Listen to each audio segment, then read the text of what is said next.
या से चढ़ल बा सावनवा, जहिया से चढ़ल बा सावनवा, सावनवा बड़ा नीमन लागे हो। ए सखी हो हम बनते भोला के कंवरिया, कंवरिया बड़ा नीमन लागे हो।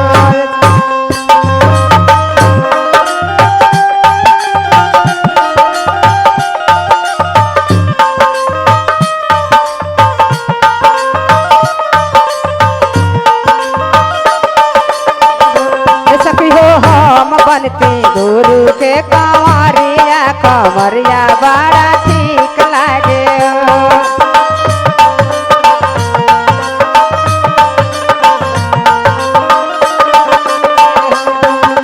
जहिया से चढ़ल बा सावनवा, सावनवा बड़ा ठीक लागे हो।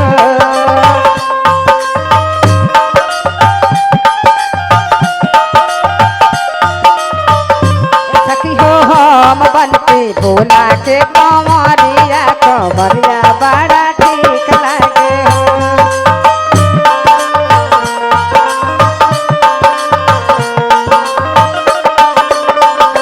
सखी हो हम बनते भोला के कंवरिया, कंवरिया बड़ा नीमन लागे हो।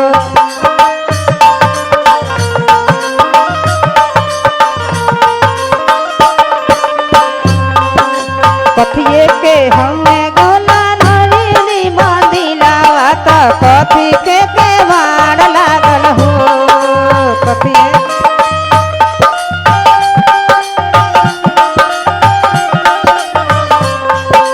कथिए के हमें गुरुजी रानी मन दिलावा, तो कथी रे केवाड़ लागल हो।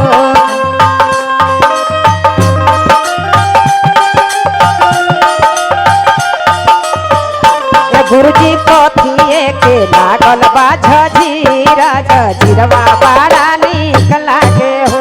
गुरुजी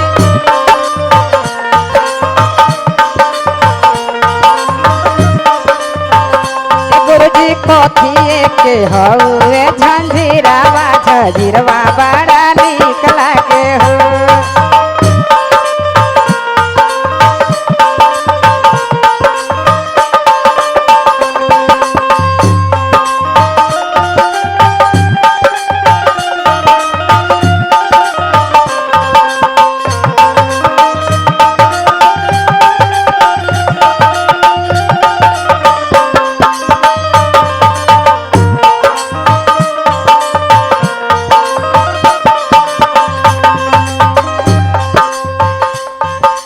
पथल पथल के मन दिलावा, तो चंदन के केवाड़ लागल हो।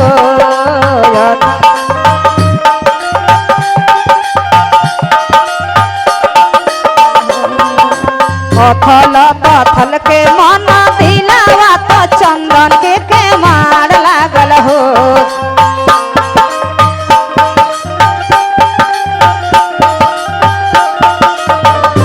गुरुजी सोनही के लागेला झंझेरिया, झंझीरवा बड़ा ठीक लागे हो।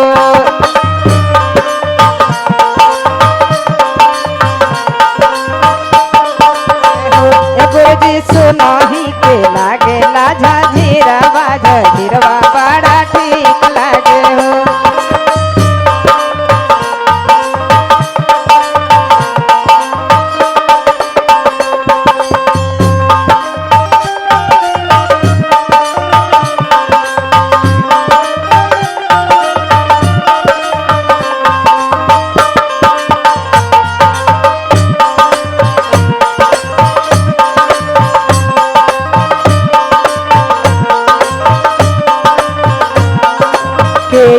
चढ़ावे अछत फूलावा, तो केई बेल पतियानु हो।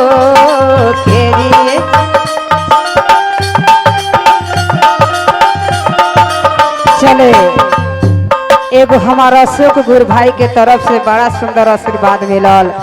महादेव आशीर्वाद दी कि यहाँ के रोजी रोटी में विकास हो, परिवार खुश रही है, कि शरीर भी आबाद रहो, कि कमात खातर घर परिवार खुश रहो। कहा जाला के ये चढ़ावे ओ छत फूलावा के ई बेला पतिया नु हो के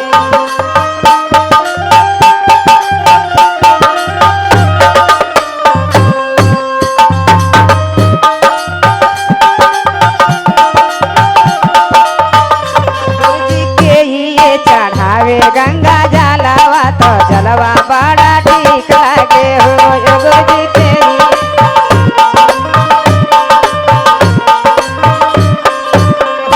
गुरुजी के ये चढ़ावे गंगा जलवा तो जलवा बड़ा ठीक लागे हो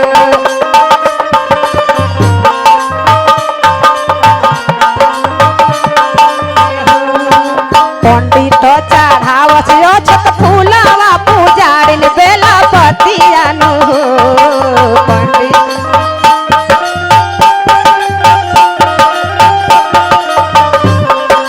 पंडित चढ़ाई छत फूलावा पूजारिन बेला पतिया नु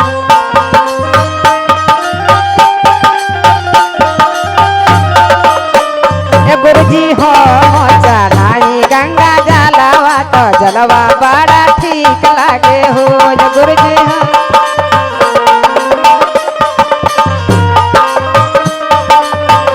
गुरुजी हो चढ़ाई गंगा जलवा तो जलवा बड़ा ठीक लागे हो गुरुजी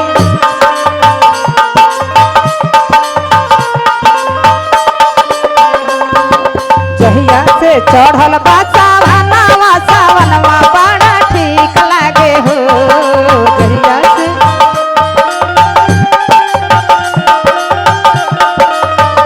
सखियो हम बन के गोरे के कंवरिया कंवरिया बड़ा ठीक लागे हो सखियो हम बन के गोरे के